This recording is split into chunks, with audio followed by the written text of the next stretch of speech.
mapagpalang araw na naman sa inyo lahat. Ang gagawin lang po natin ay mag-ayos ng stock.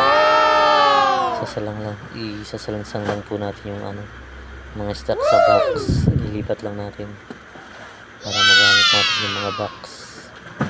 Ayan po. Kuha lang po tayo ng mga pagsasalinan.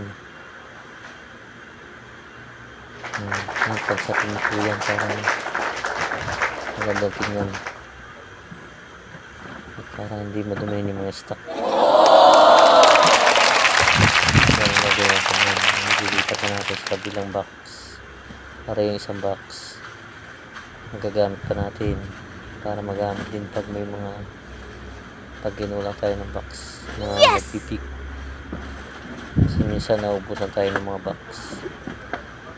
Kaya kailangan yan i-customize, ayusin. Mas maganda pag maayos para maganda tingnan. Ganyan lang gagawin natin ngayon, guys, kasi wala tayong delivery.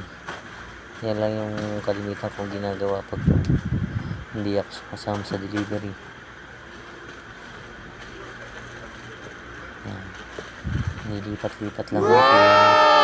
So yun lang, guys. Bye. Thanks for watching. Ingat kayong lahat. God bless.